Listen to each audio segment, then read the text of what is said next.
The Brazilian government has imposed some of the toughest environmental laws in the world, but their limitations are obvious. In the state of Mato Grosso, the scene of appalling levels of land clearance, there are over 20,000 fires a year, most of them set deliberately by land grabbers and loggers. But it's also home to a man who says that farming and conservation don't have to be at loggerheads. Oh, look at the flames up there, top of the hill. John Carter is a Gulf War veteran, married to a Brazilian. Now he battles to bring market-based sustainable development to the agricultural heartland of the Amazon. But only if he can stop his trees from going up in flames. So could the fire come across the lake here? Yeah, one whirlwind or a real strong gust could throw sparks across and start fire over here. And then, what, your land here, your cattle, your home is in danger? Yeah, well, we run that risk every single year. But last year we lost everything. Every inch of our property burned. We lost around $400,000 worth of assets and cattle and pasture and fences, and not to include the forest that was totally destroyed and all the carbon was thrown in the atmosphere. When he arrived from America 12 years ago, John was staggered by the sheer scale of devastation. Like me, he had grown up with campaigns to protect the forest and assumed that the NGOs were really getting the job done.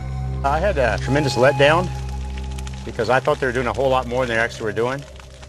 I thought that from all the rhetoric you hear in the media, etc., that there was being a real huge impact on conservation, and I came here and saw that it was absolutely the contrary, and that for the most part, it's like combat commanders on the ground versus the people in the Pentagon. There's a big disparity between what decisions are made elsewhere to try to make things happen on the ground in the frontier region.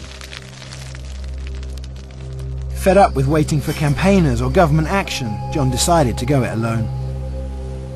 In 2004, he formed the Land Alliance, a group of farmers committed to reform. So how long does it take to grow back once it's been burnt like this? Or does it grow back? No, it'll grow back. Yeah, it'll grow back.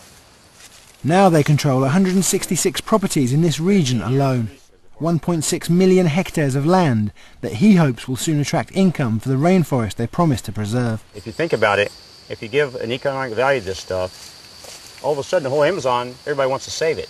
They want to protect it from fire, they want to protect it from invasion, and there's a reason for the government to come in because there's taxes on top of it. One idea is to get companies to pay farmers to preserve enough forest to offset their emissions and make themselves carbon neutral. John's managed to attract voluntary money from Rabobank, a Dutch agricultural bank. Rabobank approached us and said they wanted to offset their carbon footprint for their entire bank to create this model whereby Rabobank pays landowners like myself to reforest on a per hectare basis, and then we contractually give them the future carbon credits on that exact specific area, this georeference with GPS. Although critics say that carbon offsetting is far from perfect, it does provide a working model for placing real value on standing forest. It's in a stage of regeneration. It's sequestering on average 20 tons of carbon a year at an average value of between $10 to $30, let's say 20 bucks a ton. That's $400 per hectare that I could be receiving as an annual payment. How does $400 a hectare compare to what you could make if that was for soybean or cattle?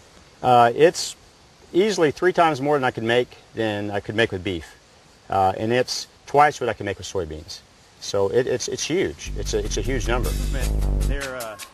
And it's the first time I'd seen anyone on the ground who could make more money from letting the forest grow than from chopping it down. I mean, it shows that if you can get the capital markets involved in this, then you know there's a huge potential because they're always looking for opportunity, and now they're starting to look at this as opportunity.